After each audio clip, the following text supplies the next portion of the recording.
Hey everybody, welcome back. It's our second Volition 2.0 stream. We're back and we're going to be talking about Saints Row 3 again, actually, because it's actually getting ported very soon to the Switch. It's May 9th, right, Mike? 10th. 10th? May 10th. That's okay. Close enough. One day off. But yeah, we're going to be playing through that a little bit today. And on the couch today, we've got... I'm Kate Nelson. I'm a producer here. Ann Chilldon, I'm one of the designers. And both of you worked on Saints Row 3, right? Yep. Okay, cool.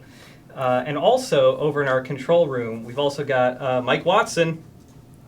Hey guys, Mike Watson here. I'm the senior community developer for Volition. I have a couple pieces of information about the Switch release. It is out May 10th, not May 9th like Josh said originally. A couple other things. The Australian release, the retailers were listing it incorrectly as a June release date. It is actually May 10th, like the rest of the world, so no worries there. There's a deluxe pack pre-order bonus for pre-ordering the physical from GameStop in the US, Game in the UK, and EV Games in Australia. Let's see, the port includes all the DLC from the game except for the Bloodsucker pack and the Unlockable pack, which were removed in the original full package release for game balance reasons. The port itself runs at 1080p docked and 720p undocked. And then the last thing I wanted to mention is that Volition wasn't involved with the port of the game.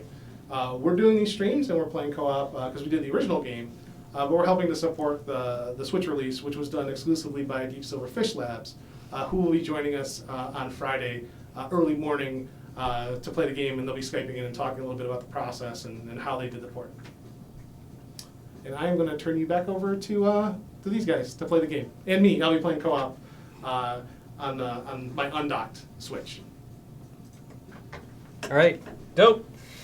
All right, so it's before anything else, it's super duper strange to see one of our games on a Nintendo platform. Because, I mean, I feel like one of our much older games came out like the GameCube, maybe? Was it Summoner or Summoner 2, maybe? But...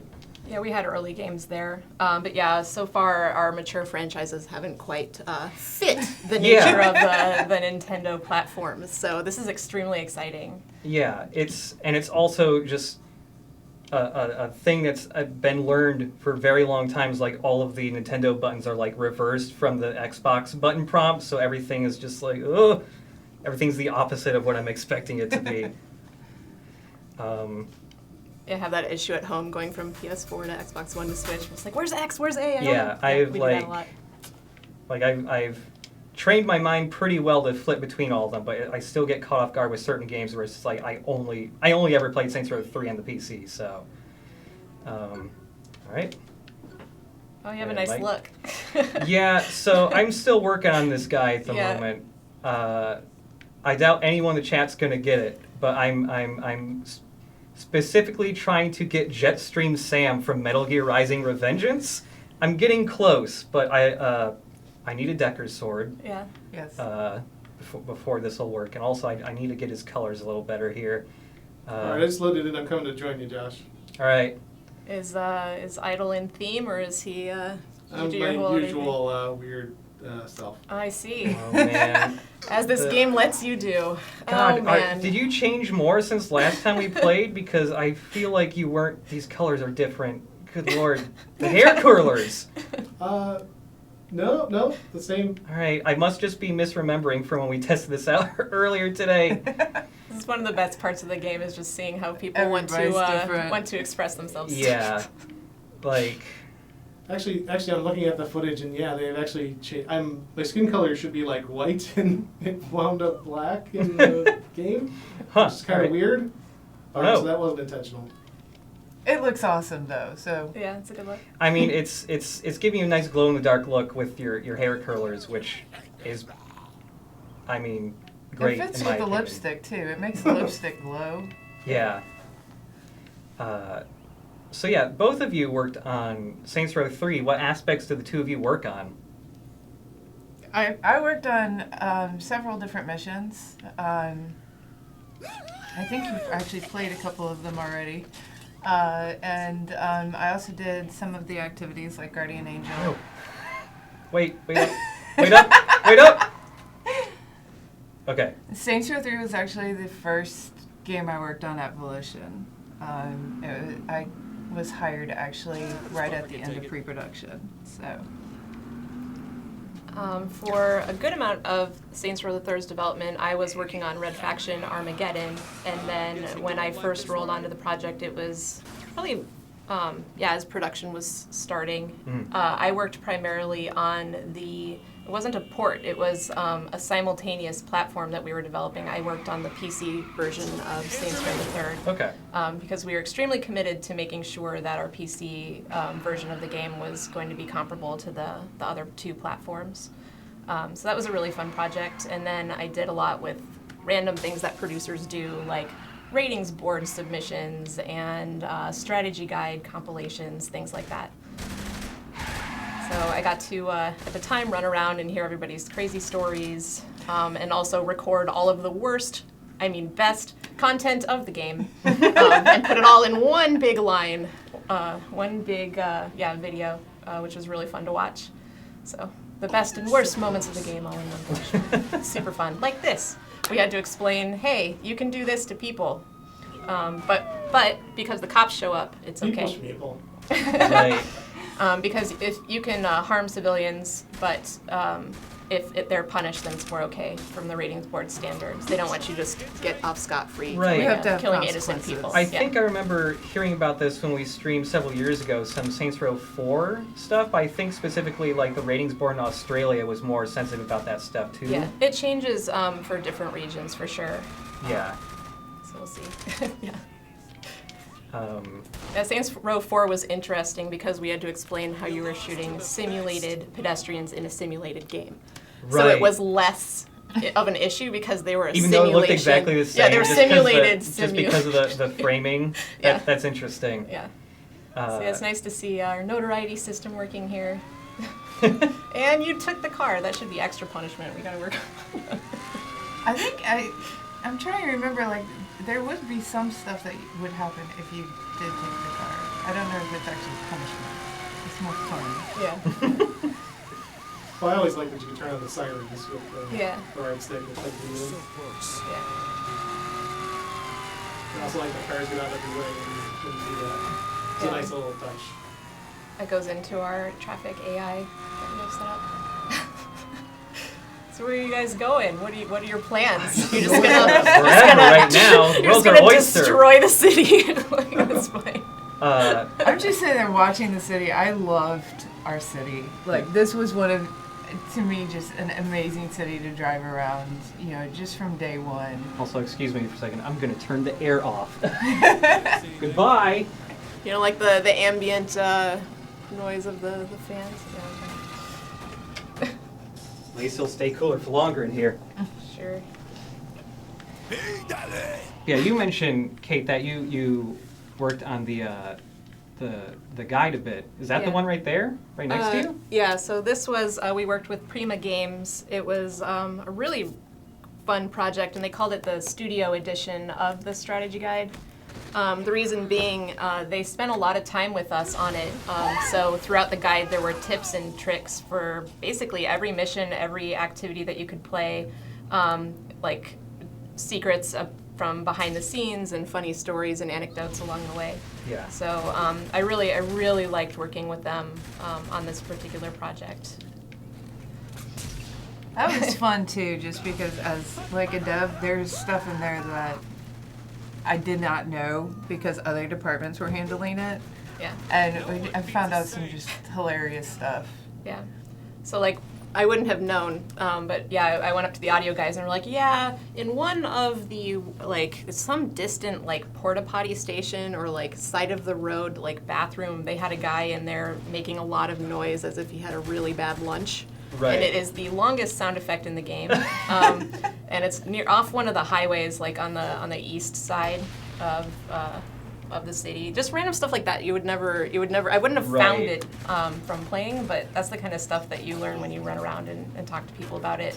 Like, there's a porta potty, like, mushroom ring, fairy ring kind of setup, and then inside of that is like a smaller dildo fairy ring. Yep. Which I was like, I had to put that in my legal review, or not legal review, what was it, the Rating Sports review, because it's like, hey. Oh, jeez. Yeah, anything like that, artists, when you add them, we have to make sure it's okay. And they know, and that's why it's so fun. Because every Easter egg you want to get approved through that stuff. But I was fine with it as long as I knew to include it in the list of things. Then it's okay. Yeah, the Bodukins are some of my favorite animations that we have in the game, whenever you can slam into the cars. I'm still, like, probably my favorite animation in this whole game is still going to be that one melee finisher where you just pose on the ground. Oh yeah, you like, saw that one yeah, earlier, that we just did like a second ago. Yeah, that is still like my absolute favorite. It's just great. Oh god, get wedged in. Yeah, some of the vehicle physics stuff in this game were fun. Like we had the monster trucks that could crush cars. Right, the tanks could do that too, right? yes. Like over cars. The tanks, Yeah. Tanks can crush. Crushing cars was good time. Yeah, I remember when I first played this, like when I was in college or whatever, and just like driving over something with a tank and crushing it, thinking like I don't think I'd ever seen that in a game before. Yeah. Like being able to just flatten stuff like that. What other just called weapons in do you the have? Saints Crusader tank. Oh, good stuff. There we go. These are the ones that I know and love. Yeah. Yeah, the sound effects on this one I really liked. We used this one in a lot of our promotional materials too, because I think it was from the first DLC pack, or like pre-ordered or something like that. Right. Yeah. Yeah.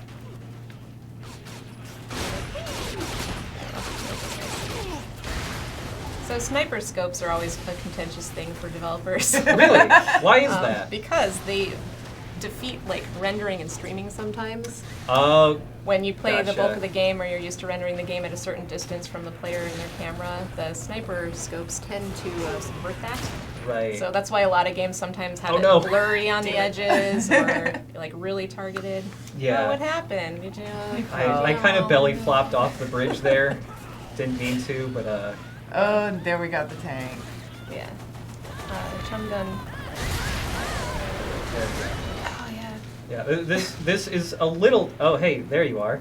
I thought there Nice. was a nod in Wreck-It Ralph for this gun. There was like a shark that Oh, came yeah? out of the street in that, what is it, Wreck-It Ralph 2? That recently I haven't seen that one I was yet. like, they're definitely doing a Saints reference there. Yeah. I would like to think that, yes. I just want to get this helicopter so You bad. gotta look at the crushing cars. You're missing the crushing cars. That's true. Victor I worked probably so am. hard on that. There's one. Oh yeah, and that's one of the downloadable tanks. Yeah. Yeah. I love the sound effect to that gun. It's great. You would just get in there and just sit there and do that just to listen to the sound effect. Yeah. Yeah, I'm talking about the DLC a lot because I also worked on the DLC. I'm realizing that's another thing that I do. Putting together the DLC packs and stuff like that, which is another fun adventure. So with the DLC stuff and like playing that stuff, are there ever like times when like ideas that people wanted to do beforehand but just didn't have the time to put them in like makes it into the DLC? Or is it usually just starting completely fresh from scratch with that stuff? I would say we always have a bank of ideas, right? Like designers usually have like a secret list of like the stuff that producers say no to, and then they pull it out at like the best times. Yeah, a lot of it is, when we're designing something, we have massive brainstorming sessions. So, you'll come out of a meeting with like 300 ideas, and it's like, you can have 12 missions. It's like, but I have 300 ideas here. So, a lot of times with DLC, sometimes we would just look at, ideas from brainstorming missions that did not fit necessarily within the story that we were trying to tell. Yeah. And, I think I don't know which DLC it was, but I think one DLC was like, there was one bullet point from a brainstorming session, and then the entire DLC came from that. It was on Saints Row 4. I can't remember which one it was, but there was one where it was just like a little sub bullet point, and lo and behold, Sparked a whole 2 years later, it's a Yeah. whole I DLC. can see that. The other thing too is with DLC you can work in a lot of content that otherwise wouldn't fit the tone necessarily. Like the shark gun is a good example where it's a little bit over the top to the point where, I mean, you wouldn't normally see a shark jumping out of a sidewalk, but when you put it in the context of additional fun content that is outside of the world proper that we introduce later, then it becomes a little bit more acceptable. So it lets us push that over the top nature of the content for sure. Yeah. I see Josh trying to get as far away from me as possible. My bad. because of my terrible need for violence. Yeah. Yeah, and you were using the airstrike gun before. That's another one that I call it a gun, but you know, the airstrike computer targeting system. That's another one that can break the game a lot, which is one of those weapons where designers are like, hey, it'd be really cool if I could do an airstrike, except I can like move it and target it and like. Is that like another streaming issue then? Yeah, or like, you know, you're used to spawning pedestrians around a certain radius of the player, and then that can take you really far away from it. So you need to like come up with a solution to make sure that everything's still like spawning and rendering around it. We had a lot of fun with that because I did the mission that you actually have to use it in. Oh, yeah. And whoa! Oh no! What have I done? Nothing. Playing the game as designed. Fine. That's why we let you do it. Get up. So it'd be an interesting weapon to figure out how to introduce. It was because at the same time we were trying to get all the tanks to come in at the same time and get it so that the airstrike could actually see the tanks, and then at the time, you know, it was really early on in development, and I would have one tank. It was always one tank that would just randomly do its own thing. And it's like, no, you need to go here. No, I'm gonna go this way. It's like, dude, come on. It's like all the others are following. I'm the I rogue know. tank. You're not allowed to have your own personality, tank. Yeah. It's like the craziest thing. It was just like, why is he keep going this way? And he was, what it was he actually was trying to get to the player, but there was something that was blocking its path, so it decided to go the long way around. It was going to take, you know, instead of going the most direct route, it was going to take a 20-mile. But it's working. It found a path. It found a path. That means it's working. Just not the way you want it, which is the fun dance that you do in Dream Dev, I guess. Yes. I mean, The best part, it was actually my fault. It had nothing to do with actual pathfinding. It's like there was actually something with what I did that screwed it up. Can we someone somehow in take chat a is asking if there's any exclusive content or new in-game content for the Switch port, and there's not. It's all the original content for the game. No new additions other than native Switch features like LAN wireless co-op play and local play. Oh no! She got it in. She got it. It counted. It's fine. Grab the cash. Grab the cash. Yeah. It's fine. It's fine. That was great timing. I'm glad I still got the photo op though. Oh man, this doing this even on like only like, I guess we got notoriety with with the cops in the morning side game. But like doing any high notoriety is surprisingly difficult right now because we are basically right after the beginning of the game, so we have like no upgrades yet. Like we have I think the only reason we're surviving is because we have like the DLC weapons that are pretty good. Right. Yeah, you're not getting the later notoriety weapons and stuff either, like the SWAT showing up. Or Stag. Yeah, Stag.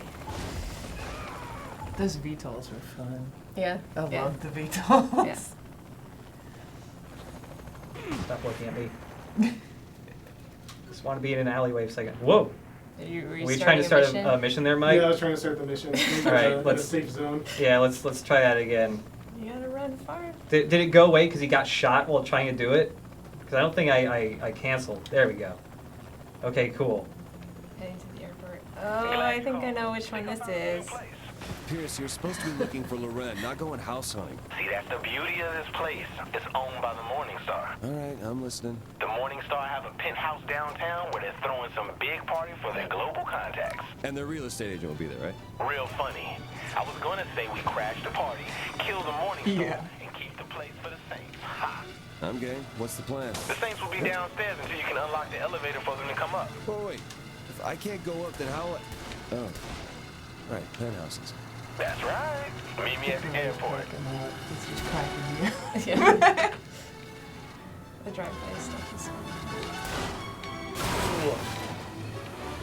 There was, I don't know if, when I was playing this, like, I was uploading some short videos of, like, me playing this with a friend, like, on YouTube back then. And I don't know if any of those videos are still up, and I wish they were, because it was the game that solidified me as, like, people usually tell me, like, Josh, you seem pretty good at games, but, like, no one wants to be, like, in the no one wants to be in a car with me while I'm driving in an open world title, because I had this really good talent, especially in this game, of like wedging the car in the strangest of places, and then like refusing to just get out of the car and get a different car, and instead spending like 10 minutes just slowly trying to unwedge my car, like somebody's stubborn uncle who's like, no, I can make this work. Just give me a little bit. Like, you're navigating it pretty well. We took a lot of work goes into actually figuring out how many cars should be on the road and the like space between and how wide the roads need to be in order to make sure that you can drive while while all distracted like that. Yeah, I'm also, we can't make up for skill. That's the thing there. Yeah, I'm also driving with one popped tire. Oh yes, so that system will make it hard too. Yeah. So y'all are playing classical, and this is like one of my favorite little Easter eggs is that in Audio Land, they kind of just created this rule that any song that was going to be on the classical radio needed to be featured in a Looney Tunes cartoon. That's a good rule to go by. And it was, because that was what would be recognizable to people, and that when I found that out, I thought that was the coolest thing in the world. I'm a diehard Looney Tunes fan, so. So someone in chat is asking about if game mechanics have been rebalanced, and no, it's the same game as the original. There are no additions or no changes or tweaks to the game. What you thinking? Some asshole is in my pool. The crew's ready downstairs. Say the word and we crash the party. Let's do it. Yeah, he's a little jet stream sandwich. I could still work on him more. Something with his lower jaw isn't quite right yet, and his nose. Yeah, this was a mission that went back and forth a lot in terms of how to get it right. Right. And you can hear this song. It became kind of like our unofficial theme song for the whole game, mostly because of the trailer that first announced the game. Yeah.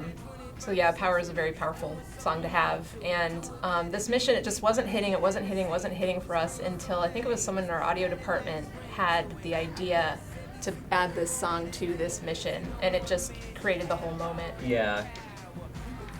Oof. It's a good entrance. Hey, everybody. During our release party, this was like the one song everybody got on the dance floor and started dancing. That's great. To. Even all the non-dancers, which is quite a few of us. Yeah, it was a good. Yeah, that's a good animation too. I like the little pauses. Yeah, this mission comes up a lot. Yeah, this was a very memorable one to me when I first played this. It was a good moment too, and it was a fun way to introduce the ownership of a crib eventually. I think the whole point of this is you clear them all out and then you take it over. The crib, yeah. And they already kind of made it purple for you, but then it turns more purple or something later on. Oh, it's more pink. lighting. That's right. It's pink, right? It starts off pink. There you go. Because it's the morning star.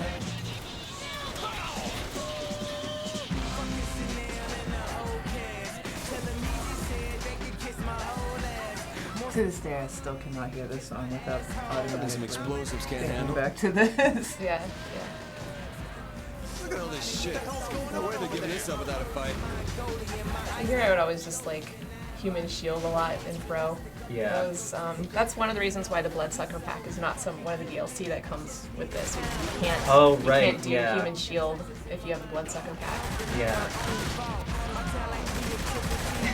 We worked so hard on getting lighting just right for this. When everything gets put into like, everything's done, but now we're just iterating and like making it actually fun and playable. We do it's called cranks, where everybody just sits in a room and we play through a mission or something very specific, and we all talk about like what to do to, you know, make it more fun. Yeah. And this particular room, when it initially went in, had no lighting. We had not had a lighting pass done. And so you literally would be doing this entire room in complete darkness. Oh, geez. When we started working on it. And then, like, our lighting artists are awesome. Obviously, y'all can tell.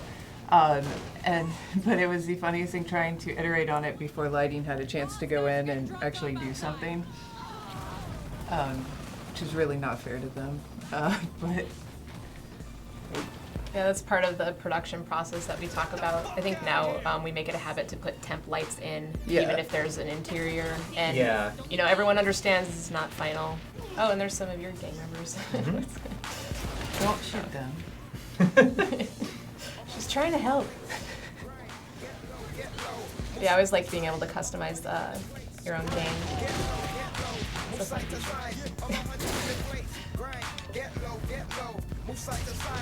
Something I'm sad we won't be able to get around to in this stream, just because I remember it being a very late game thing, unless there's some way to get it really done. Pretty sure it wasn't, but I really liked being able to be a toilet. Yes. That is when you do the VR mission. Yeah. And afterwards. Yeah, that was. I played a lot of the game. Like after beating it, just trying to like get the rest of the achievements and all that, and just mop everything up. That was the toilet most of the time. Yeah, those are the types of things that can get inspired by bugs. Yes. Like if someone accidentally rigs a couch to be a character, that's Oh yeah, that's the Couchy. history of We've shown Couchy. Couchy before. Yeah, I think I bring in up the past. Couchy every stream just because I'm obsessed with Couchy. I love Couchy.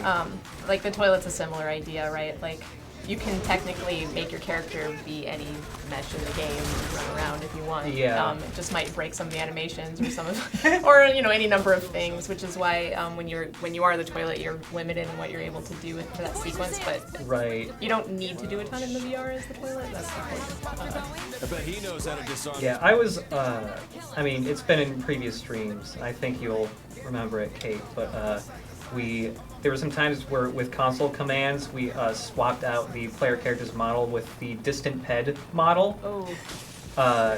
Who is weird. called Distant Human, Yeah. and I love Distant Human. We also had skin balls, which I think was just for testing skin. Yeah. It was Yes. just That 4 sounds spheres of the different gross. skin tones. I think we were able to turn the homies into skin balls. Or at some point in a previous stream, it was real good though. Yeah. Those are the kinds of fun things that are fun to throw into cheat menus too, if they don't completely tank the game. Just, Yeah. It's like everybody wants access to cheats, but if they crash the game too much, then it's not fun anymore. Right. It seems But like it's fun to watch. It seems like it can be hard, even if like. Because I mean, it's also like cheat codes have to get reviewed when you're submitting a game, like through certification or whatever, too, right? Yeah. And I'm sure that usually Yeah. can kill some cheat codes or goofy stuff like that. Yep, it's held to the same standards. Yeah. How did the all the glitchy stuff get passed in Saints Row 4 then? Oh no, the helicopter. Like there were those zones in Saints Row 4 where the NPCs would glitch out a ton. We had to explain that specifically when we submitted that these are intentional. Intentional. And graphical errors don't usually get you punted from submissions like that. Right. It's more important if it impacts gameplay or crashes the game. Okay. Like big holes in the world, that'll get you kicked. Like, hey, players fall through the world and then you die. And it's like, oh, Right. yeah, okay, yeah, we should probably fix that. But yeah, we did make sure to explain. It was the same thing, like the shimmer on the buildings that would happen, the PEDs getting all distorted and things like that was all part of the plan. Right. So you just had to tell them like that's on purpose, and they were completely fine with it. You didn't have to fight for it. No, it was fine because Okay. it was part of the simulated Right. the simulation. Did we have to do that with the VR mission as well? Because isn't there one part in the VR mission where it actually comes up and says that it's like there's a DOS screen somewhere? Oh yeah, Right. we had an intentional like a blue Yeah. screen of death or something Yes. like that. Yeah. Yeah, there's a And couple the- gags like that we just have to explain. And there was also Yeah. the part of that level too where it was trying to simulate like lag. Yes. Oh, yeah. Yep. Uh, Yep, all that gets explained, or we hear from it, and we're like, oh, nope, intentional, as designed, as we say, as designed. No parts, just 4 wires. Red, green, blue, and black. Yeah, I'll get back to you then. Damn it, I don't have time for these assholes.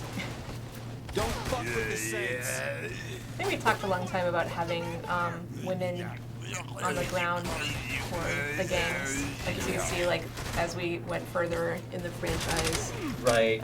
we introduced more women combatants.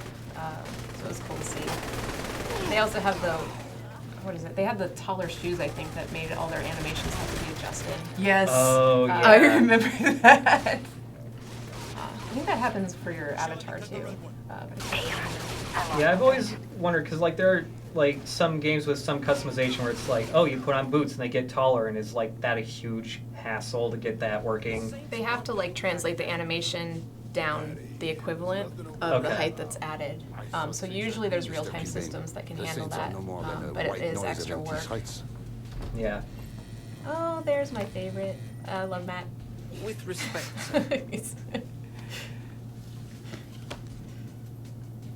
So fan in chat is asking why the Bloodsucker pack and the Lockable pack were removed from the game, and why didn't we just make it an option? We didn't actually do the port. That was Yeah. Deep Silver Fishlabs. We weren't involved with the process at all. We were just playing the port and showing it off to help out with the campaign for it. But those two packs did break the game balance in a lot of ways. They did. They were. Yeah, That's you don't want to understatement. play the game with those packs active. Especially that second one was mostly meant to be played after you beat the game.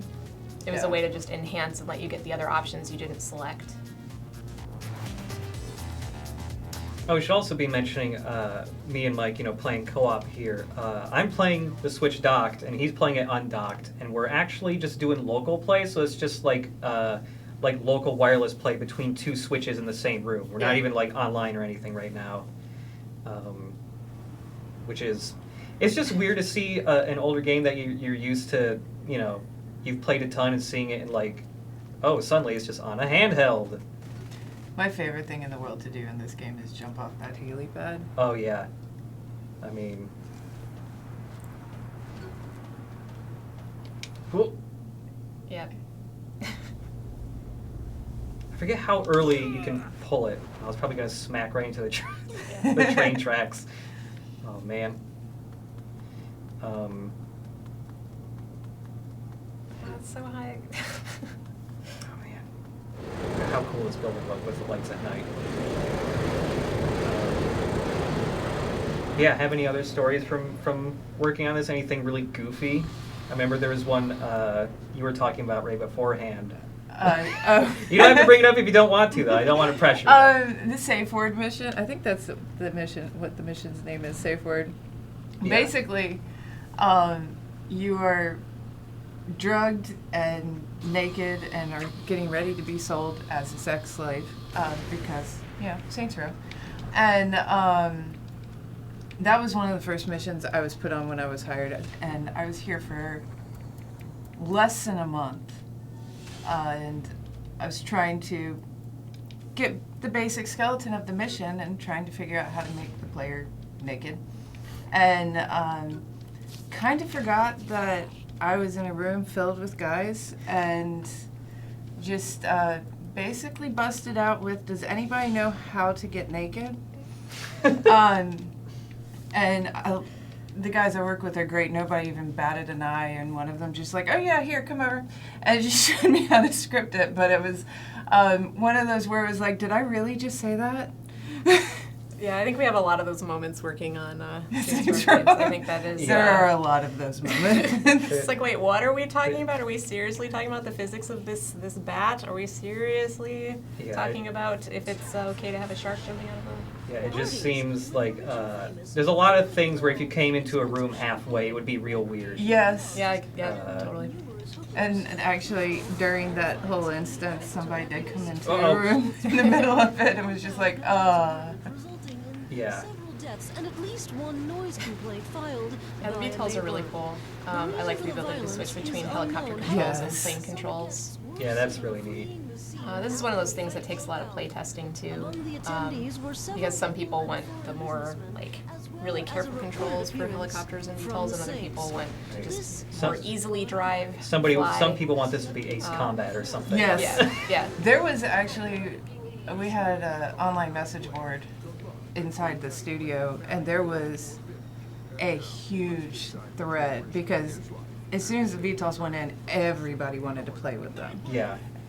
And everybody had feedback. And I mean, the second they went in and they weren't even balanced yet and everybody was playing through.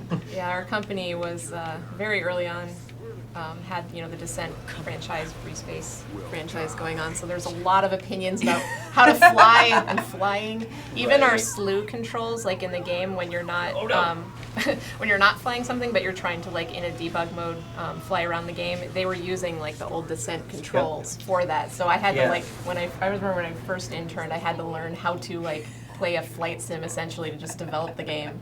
It was crazy. Yeah, in our engine, now, when I worked on Agents of Mayhem, our previous game and all that, I helped with game capture for tutorial videos that are in that game, as well as, getting shots for some of the trailers that came and all that. And, the capture mode camera that I use today still feels almost exactly like Descent did. Which, I mean, it's great. It's a really easy to work with camera. Yeah. Oh, there you are. I'm just running people over. Yeah. Oh wait, can I car surf? I have not done that yet. No. I'll try and jump up here. This is what we'd find is as you're developing the game, sometimes sometimes you're trying to get in and fix a bug, and then chaos happens on the streets, and you just get so distracted and just enjoy playing in the open world. Especially in co-op, so many crazy things can happen, and it's just fun to just do this. Yeah. Play around. Wait. Gotta let your friend get in. Now, gonna surf. Yes. I hope I don't fall off instantaneously. I think somebody bumped into me or something. Oh yeah. Oh god. Come on, Yeah. handstand. No. Got your record in the record. Oh man. I may have intentionally smashed into that pole. Just Yeah, to fly. that doesn't surprise me too much. I'm a terrible person, I know. This is, I feel like I'm just seeing what a lot of our eventual Saints Row 2 playthrough is going to be like. Yeah. Yeah. Pretty much how I play. Yeah. Yeah, so the rain system was a big deal. Seeing that it's raining, just because I think artists like a lot how the light reflects off the ground. It makes it so beautiful, especially at night. I love how it splatters back. Yeah. It's And little things. And it's I feel like even I took it for granted, even when I first started working here several years ago, but rain and weather systems are kind of a huge time investment, right? Yes. Yeah. But the thing is it makes such a huge difference that it's kind of worth it. It's worth it, yeah, to get it in. I'm sure there's some people that probably are stop saying that, please. Yeah, that's what I thought. Yeah, especially I think for this city and for the mood that we were going for in this game, it made a lot of sense to push for that feature. You're allowed some features that are super expensive. Yeah. Just because it's going to be that important for the aesthetic. And it just looks so good. Yeah, do something crazy. What do you got? Yeah, what do we got right around us here? Could do another mission. There's the Genki activity. There's an activity over. Yeah. Oh yeah, there's a Genki thing. So one of my favorite things is the fact that he can Do you want to drive, spawn Josh? in at any time. Right? He can spawn Oh, in right, yeah, randomly yeah. and like just Ginky. attack you. Doesn't yeah. he drop a ton of money? Yeah, he drops a ton of money too when you beat him up, I think. Yes. Yeah, a he's ton difficult. of money. No, he's specifically extremely powerful, I think. Yeah. So you have to like spend a lot of time to knock him out. Yeah, let me pick you up, Mike. Find it. Wow, you're further away than I thought. What happened? I was looking at chat, sorry. Oh. Does it teleport you when you start the activity? Oh, no, you're right. It probably does. What am I doing? We added that feature because of players doing this. Right. You know, like getting a drink. I'll just or, drive over there. Hey, your friend isn't paying attention. Yeah. Sorry. Have Chats you, are Mike, too, doing your job? chats are too exciting. Yeah.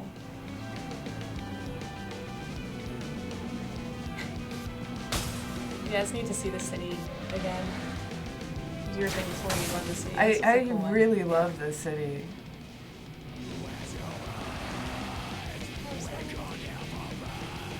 We're far away. Yeah. We're like on the opposite side of the fucking world right now or something. It should teleport you if we did this right in this one. I mean, you should probably just ask him. I think to- by S4 I think would it teleport you. asks him if he wants to teleport into it. Yeah. Yep. See, this is what designers do and usability test does. Welcome to Professor Genki's super ethical reality climax. Time to see how the game This was so awesome. The first time it went in. Sparkle Lab for fun and profit. Now, with every man, woman, and tiger shot, your prize money goes up. I have memories of like playing through some of the later levels of this, like getting my ass like just destroyed. And you're free to go.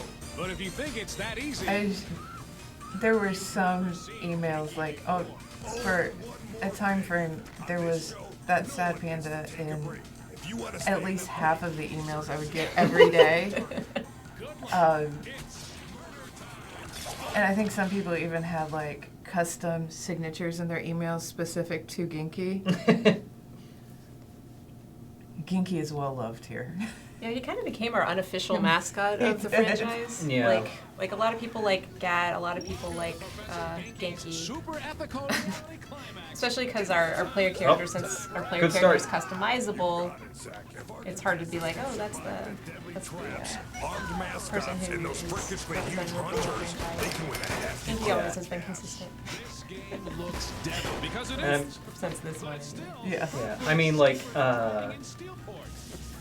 I know it's still around here somewhere, but we still have like the whole Genki suit, don't we? I know I've seen the head around at least. I think there is. Yeah. Yeah, the head is at least here. Yeah, That suit but- has seen a lot of use over time. So I remember I never put the full suit on, but I did put the head on, and it was Seems pretty weird. routine. routine maybe, but lucrative. You are going This to one had a lot of custom UI, but it was worth it. Whoop.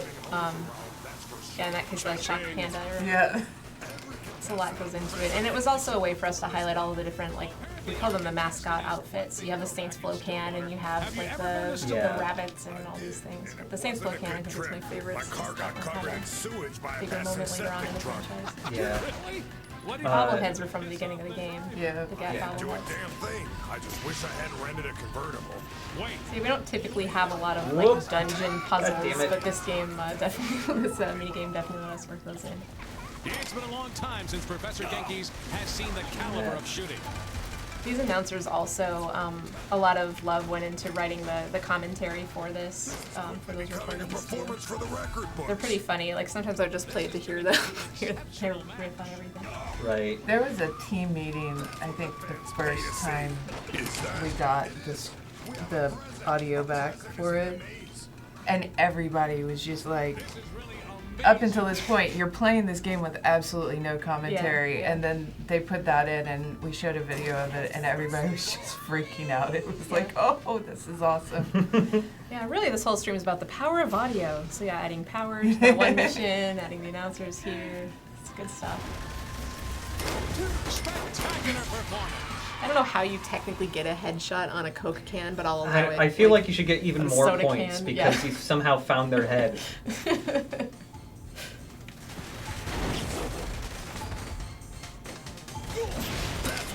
I think think, yeah, even for, you know, you're talking about how, like, the sad pan made it into emails. I think even people, like, for their email announcements and stuff, would be like, hey, around Yes. the office. Like, they would take all these things and, That's like, great. throw around. Yeah. Find a way to get this stuff done. And you got to the prize room. So Grim Drago is asking if there will be in-game achievements. There are no in-game achievements. Yeah, the Nintendo Switch doesn't have any type of achievement system at the moment, so. But we'll know you did it. We'll know. Heart of hearts. Yes. We appreciate it. Yeah, achievements are usually fun to come up with too, because they can help you highlight content that people won't always see, or it lets you know, like, I don't know, I always like the kind of more funny ones that we have. I like the, you know, brainstorming sessions of what should we name things. Oh yeah, that does that too. It's just slightly inappropriate. Right. And pop culture. Because we have the speakers not super loud for us here, I completely forgot that Mike's character is also using the zombie voice. Oh, good. Oh, nice. So I was just wondering why I was hearing some like guttural noises in my right ear. Yeah, there was, I think early on, I was one of the people pushing for the zombie voice to still have subtitles. Oh, like yeah. to actually have the English spelled out, but he doesn't. It's just like like we actually spelled out all of the zombie words, I believe. So if you do choose the zombie voice, it's hilarious. Turn but on also, subtitles. no, you won't. You'll have no idea what he's saying, even with subtitles, because they spelled out. I know, but it makes it so much more fun. Yes, makes it fun. But if you're someone who likes to understand the story, don't play the zombie voice. Yeah. If you don't care about the story. It's been a really long time, but wasn't there a gag where the zombie voice actually says like one full real sentence of words and it just goes back to zombie voice? Oh, he must. Like that's something. That sounds like exactly something we would do. Yeah, that makes it's sense. been a long time, but I'm pretty sure I still remember that gag. No one beats a safe.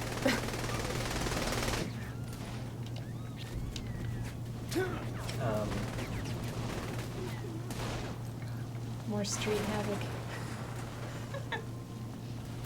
But also, I don't think we've mentioned it yet, Mike, but we also have we are playing this before release, which also means we are playing without the day 1 or day 0 patch, right? Correct, yeah. There'll be a day 0 patch when it comes out on the 10th, which currently, if you go to the home menu, while you're playing, it results in some audio sync issues. So the patch should fix that, and then the patch also has a bunch of performance tweaks, so performance and frame rate will be better on release.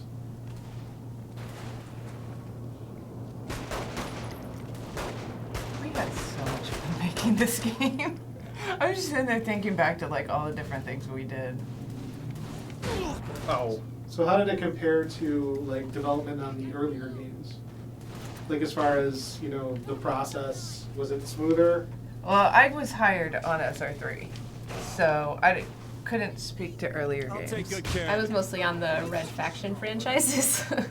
I mean, every time you iterate on a game, you take the learning from one to the next. This one represented switching, like building a whole new city, and I think this one was switching to a new engine. Yeah, it was a new editor and engine. So there was a lot of work that had to go into that, and yeah, all the work that goes into switching platforms. What's nice about sticking with a franchise is you get to take the learnings that you had previously. So there was a lot of design learning that we had that went into this iteration that made it easier. But as far as the tech side go, I think we still had to play catch up on making that switch and then building an entire new city. It's a big part of it. Another friend named Tom. I'm talking about you, Tom. Well, how am I supposed to know? I think we also really hit our stride with tone on this one. It was the other two were a little bit darker. This one still had its dark moments, but you can start to see a little bit more of that over the top nature or I think we playfulness. Got into that a lot earlier, too. Yeah, earlier in the mission arc. Well, earlier into the dev cycle. I think we just went into it knowing exactly what we wanted out of it. Yeah. Ah, that's what this one is. Tank man. I think the achievement for this one was like fence killer or something. I remember playing this and going like, wow, the best way is just like destroy every fence. Fences. Yeah, like some of them were able to like build up the area, so it's like you have a lot of fun props to destroy, and other ones like if you go straight for the fences, you're pretty set. Yeah. I think also people were more points or something like that, and then like vehicles were more points, and then the these different like wrench areas that would help you repair would help you basically steer you towards the best areas to blow things up. So it's like one of the design tricks to do to help guide players to see have the best experience within the activity. Basically, we're trying to tell you which way to go to get the most points. Without explicitly. Without saying go this way. Yeah. Yeah.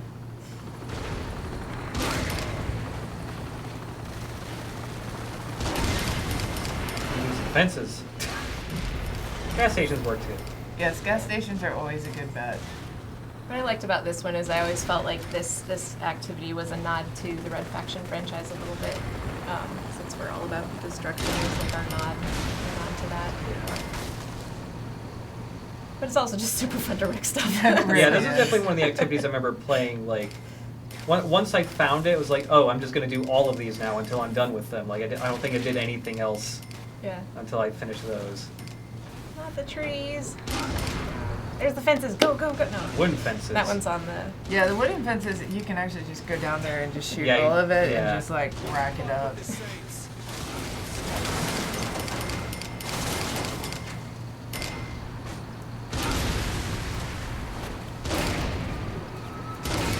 Plus, there's something so satisfying about this. Ka-chings. Oh, yeah. Yeah, the cash. Every time up you is blow great. something up, you get a little cash register sound. Reinforcement. Again, audio helps a ton. Good job. There we go. One thing I've always found interesting about the Saints Row games, starting out as a fan before joining the studio, was like the design feels like it rewards me as a player for just being an asshole and playing how I want to play. Like other games seem to punish me for doing dumb stuff, but Saints Row always felt like just a warm fuzzy, like, oh, you're just blowing all this shit up and destroying all this stuff. You know, have these unlocks, have these bonuses, have this extra cash. It's like it understood like how I felt as a player, how I wanted to play the game. One of my favorite parts of Dev is when we get to do play tests and you actually sit and watch somebody play your game. And it's totally not to this point. Like, it is really crappy looking when they play it, and you're just sitting there watching them, and they will do things that you have never ever thought of, and then you're just sitting there like, but that's cool. So we need to like encourage them to do that. And you'll like come out of a play test and be like, I kind of want to change this one little thing to make things more fun because they did this really cool thing and Didn't think about never that. thought about it. Yeah. So I love playtest days. I love watching playtests. We can actually stream them at our desks while we're doing work. And Yeah, I remember watching those for a bunch during all of the production through AOM. Yeah. And I always thought that was really interesting to see, like, because like it was like we had to stream like 8 people like in a Yes. room all playing at the same time, and you could just see that like you could see every single person playing a little differently, and that's really neat. yeah, there have been days where for SR3 the majority of the mission team was in this one big room. And so we would actually have a projector and have them streaming on the wall in the room. And so we would all be looking, and if it was somebody's mission and they weren't looking, you'd just sit there and like Nerf Yeah. gun shoot them or something and to get their attention. And everybody would, there would always be a time where it's like, whoa, what are they doing? And then you just kind of have to sit there and it's like, do we want to encourage that or do we want to do something so they don't do that? Right. Do you remember any specific things in SR3 that, like, because of the way playtesters played, got changed? Some of the UI for the airstrike gun Okay. actually got changed because of playtests. Because we realized while it made perfect sense to us, because we were the ones working on it, a lot of people did not understand what was going on when we actually gave it to them. So we actually changed some things in the UI to make it a little bit friendlier. Yeah. Stairs down here. Taking my car down these stairs. The eternal question. I always win. I mean, I can just do this. That works. On the point about being able to be an asshole longer in the game, it's one of the things I think about a lot. Like, if you play a lot of the more grounded, city-based games out there right now, they arrest you pretty quick, or they kill you really quick. Like Red Dead, you get killed quick if you're bad, or those kinds of things. Because we let you linger, and because we are more combat focused and let you have an opportunity to live and survive and be the said asshole for a good amount of time, we also take on that additional production risk of having to show the AI in combat for that long, and we take on the risk of here's all these different people, and we have to get them off the screen, and we bring in more guys. But it's always been something that we've wanted to do because we do super appreciate that gameplay as a part of this franchise. It's been a big part of it to where we want you to play. We want you to experience this and I guess push as far as you can in the the asshole front, if you so desire. I think we just want to be crazy, and so we automatically expect other people to want to be crazy. Yeah. Hey, it's fun. See how long I can live. It's.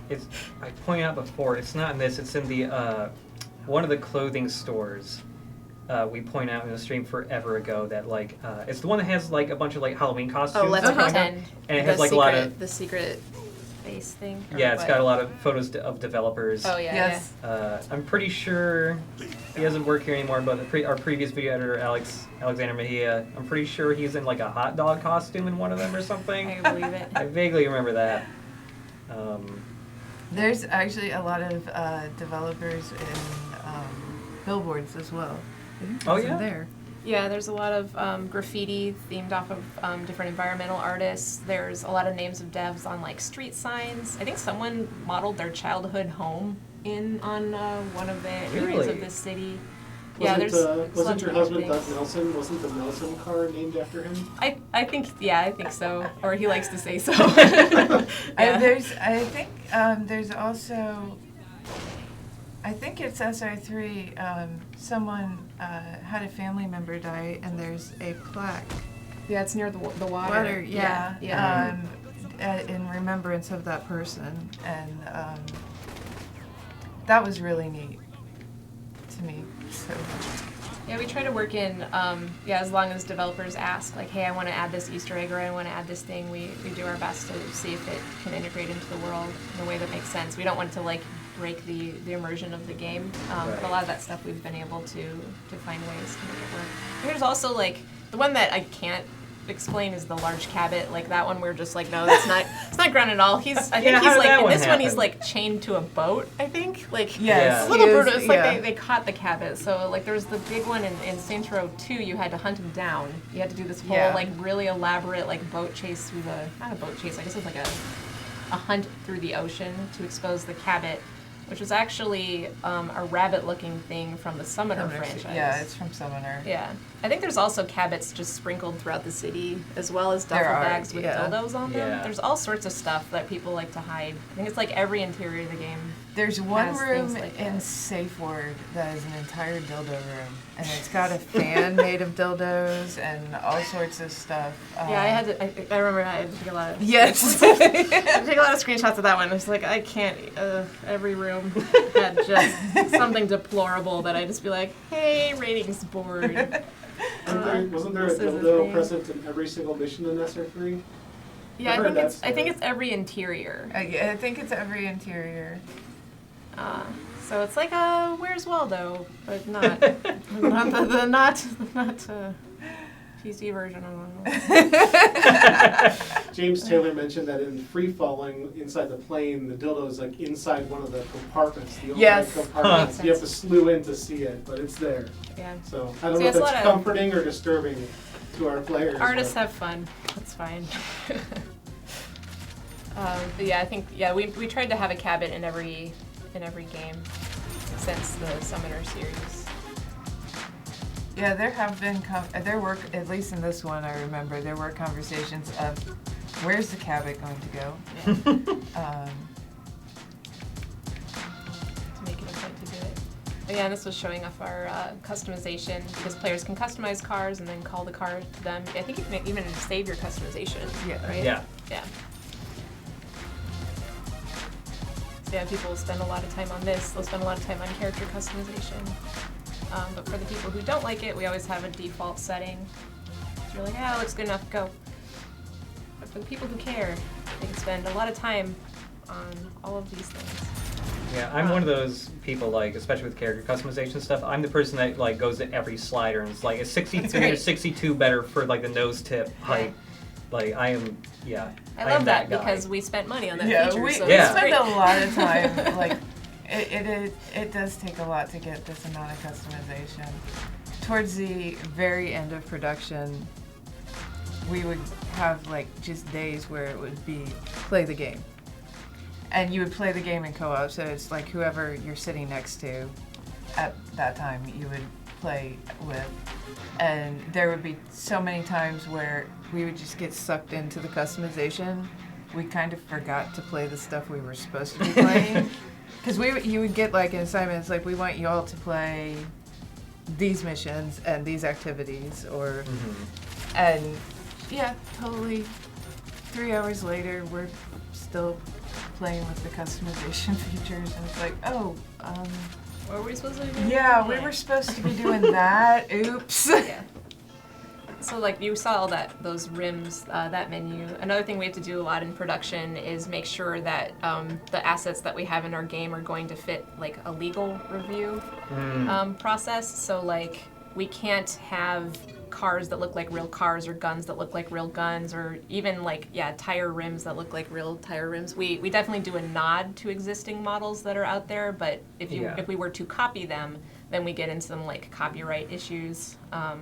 That's why it's really cool. Like the games out, like some of the games out there actually pay for the licensing to have actual weapons depicted or actual cars, if they want that endorsement. Sometimes companies don't want to be in the games specifically.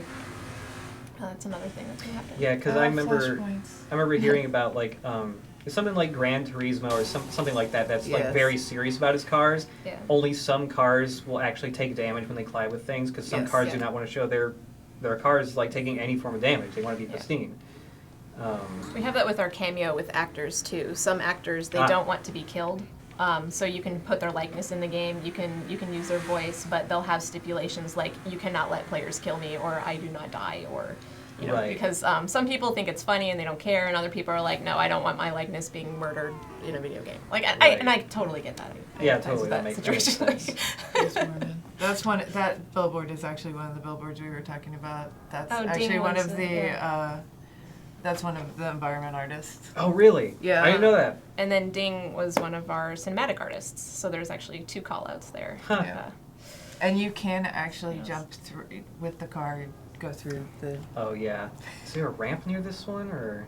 No, I don't think so. I don't know. I'm sure it's elsewhere that one, too, but right? yeah. Yeah. Out of my way.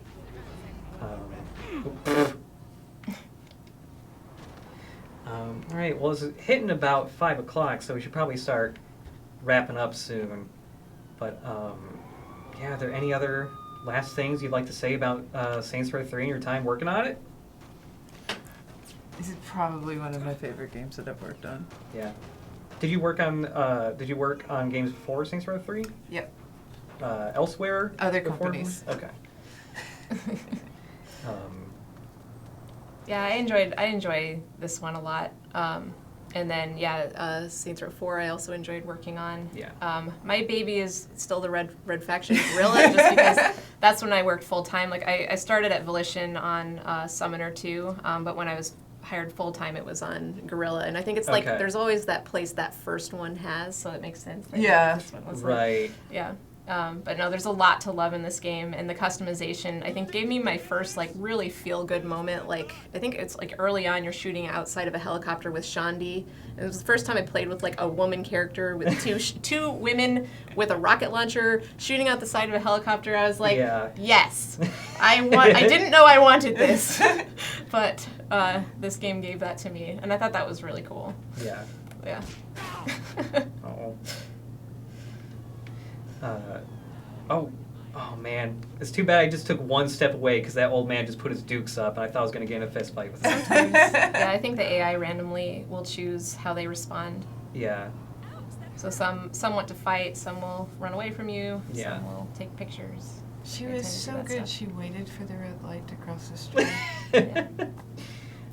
I mean, I guess the pets must have been actually programmed to do that too, right? Yes. Okay. It's our traffic system.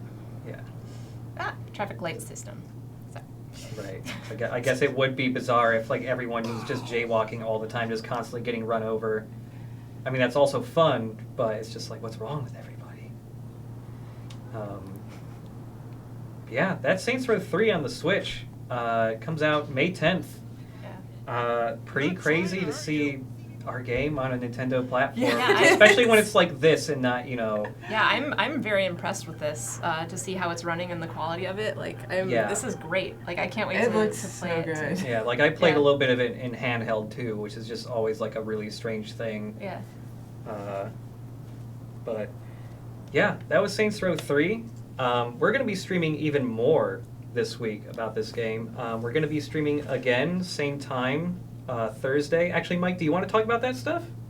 Well, we've talked about it last stream. Oh, we did talk about it last stream too. You're right. Yeah, Thursday at the same time, we have our narrative director Jacques on. He voiced Philippe Loren in Saints Row 3. He did. So he's got some dev stories to share about his time working on the game, and I see you jumping, Jack. I'm peeking right in between the two of you, You gotta too. do the emotes to walk it out. There you go. And Grim Drago was asking if SR3 Switch lets you use the built-in recording features, and it does.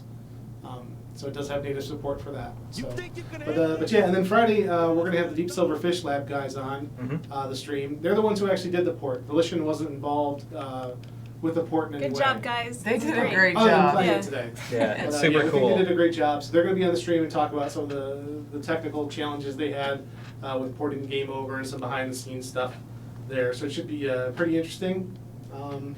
Yeah, and did you want to talk a little bit about you guys as devs, like what you're into, what you like? Hobbies? Sure. I play games. Hey. That's the no. I like Netflix, and I've been recently playing like Horizon Zero Dawn, which it took me forever to play. I regret not playing it earlier. Super love it.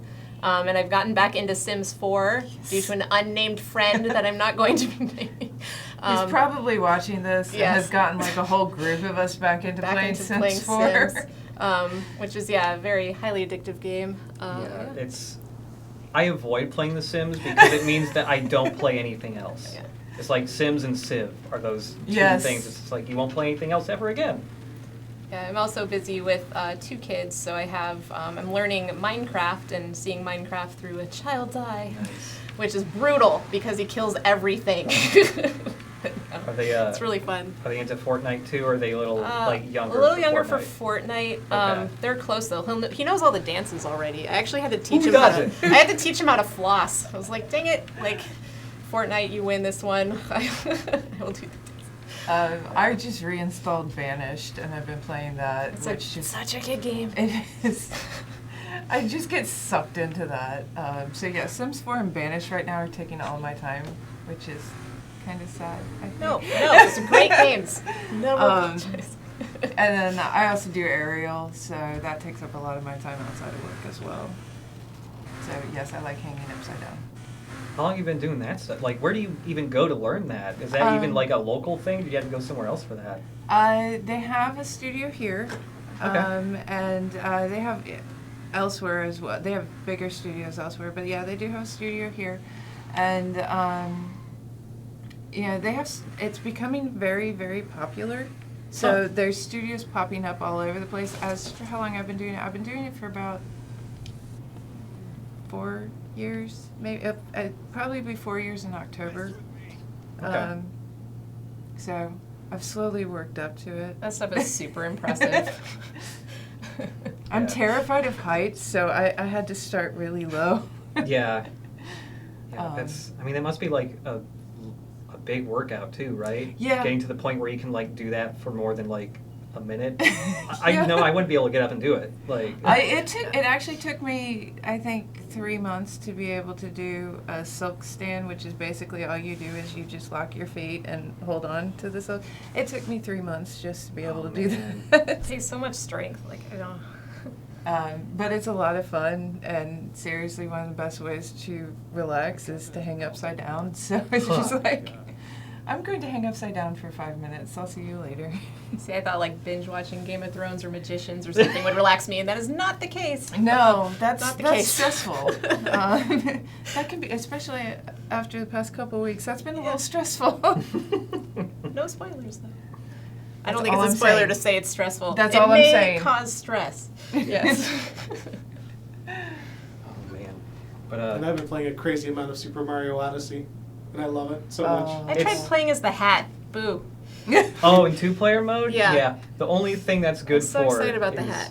The playing as the Hat is only good for the volleyball minigame in that game. I don't know if you've I even don't think seen I got that one that yet. part. Yeah. It's basically it's like, hey, you have to like bounce that ball 100 times, and like if you mess up, it resets, and you got to bounce 100 times for a moon. And so, but like if you just have someone on the controlling Cappy and the second controller, you Yeah. can just like bounce with the Hat and not even move Mario, and it's way easier. I've been looking for good co-op games a lot. Have you played Overcooked? Oh yes, I have. Okay. I've played Overcooked. Do not play Overcooked with a 6-year-old. It is a nightmare of frustration. Yeah, but it's funny. It is funny. Yes. Yeah, Overcooked is great. I've played Yes. like all the DLC for both of them. Yeah. You need people that can communicate, and some of the levels they're actually designed. It doesn't seem like you can play through it with 2 players. In some cases you actually need more players to complete the levels. At least that was There's my a couple experience. that I felt like you really needed. Especially in Overcooked 2, it's like, especially like after you beat it, they added this thing where it's like, oh, there's like a 4th star ranking you can get, and it's like you have to have 4 people, all just like machines. I just feel a little super better then because coordinated. I was getting that sense. I was like, I don't think this is actually balanced for 2. I was real good at Overcooked, I thought, and then Overcooked 2 put me in my place. Yeah. So yeah. I think we need to do an Overcooked 2 stream. I mean, we streamed the first one a couple years ago, so yeah, probably. Yeah. There's a lot of good party games like that. It's a good one. Yeah. It's not co-op, or maybe it is co-op. It might be versus though. But similar to Overcooked? Have you played Cook Serve Delicious? I've played that. I didn't know that was competitive. Like it's a single player one, right? It's single player, but there is some type of multiplayer mode in it. I don't know if it's I cooperative. played the single player one. Yes. Okay. Yes. If no one's played that, it's like WarioWare but cooking kind of. Oh my gosh, I have to look this up now. Yeah, it's real good. I like the multitasking games a lot. Yeah. So yeah, that one's like you gotta flip the bird. No, you gotta do this. You gotta do this ticket. Yeah. Yeah. It's good. Good stuff. And for myself, I played too many things at once. That's not an actual problem. Assassin's Creed Odyssey, Dark Cloud on the PS2, Earthbound, Mega Man Zero, too many. Yeah. I just bounced I made back myself. and I forth. had to play through. I played through Far Cry 5, Horizon Zero Dawn, Mhm. and I got through God of War because I was trying really hard to get Oh, through like yeah. the open world games, especially the ones that get the high rankings. Right, you want to see all those great games. Right, you totally want to see how they do everything. Yeah. Like, yeah, sometimes I pick up games too just to see like how they do things. It's competitive analysis. Yeah. I like tend to like just sit and play games for like a long time. I don't even bother trying to finish them. Mhm. I just like have to explore everything in them. Yeah, Witcher you'll play for a million Oh years my- if you want to play don't Witcher even 3. get me If you need a started game on that'll that. never Yep, end, yep. Witcher 3 always has more. Yeah, it's there. It's like one of those that I'll start and play, and then I have to pull away for a little bit. It's just that game is like life consuming, Yeah. especially like if you add all the expansions into it as well. It's just like Well, yeah, if you care about completion, like if you're a completionist, it's the worst too because it doesn't warn you when to get the cards. Ignore the Gwent cards if you want any kind of sanity, or you have to read a guide do because the whole they. Bloody Gwent Baron is quest, life. Yeah, they. Gwent is love. I like playing Gwent. I did not like collecting all the Gwent cards because there were ways that you could get locked out of it if you didn't pay attention. And I think early on I didn't look up a guide and I was locked out and I didn't have time to go back. I almost I would have erased like 50 hours of play because of one card. I almost entirely bet it's because he finished the Bloody Baron stuff and he's like, I have to go to a mountain, bye! And then it's just like, you can't get his card anymore. Yeah, I think it was one of it was that, or it was the one where you have the fountain with the red head. I don't know, it was all romantic. Oh, yeah. The beautiful gardens, I beat that too soon because I was like, I don't like this. Yeah, I did not get those rich people's Gwent cards. And I suffered for it. But it's a great game. I did like Gwent. Gwent was fun to play. I mean, it's this whole separate thing now. Like they liked enough to expand on it, and I've never actually played that version of Gwent because I know they added even more mechanics to it and stuff. But video games never stop, and they don't. We don't want them to. No, we don't want them to. But also, Witcher was a little long, but no, I liked. Yeah. I'm looking forward to their next. Witcher was Cyberpunk. just right. Yeah, I'm with Mike on that one. Yeah, maybe. But. Thanks for watching, everybody. Again, I'm Josh Stinson. I'm the video editor and /stream czar here. I guess that's still my title. Yes. And today we had on the couch Kate Nelson and Ann Chilldon. And we also Mike had Watson, senior community developer. Thanks for manning the stream again, Mike. Thank you for doing this stream. You're welcome.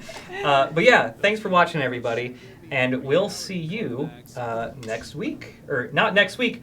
Thursday, because this is a weird week. Yes. See you Thursday and Friday. Enjoy it. But yeah, later, everybody.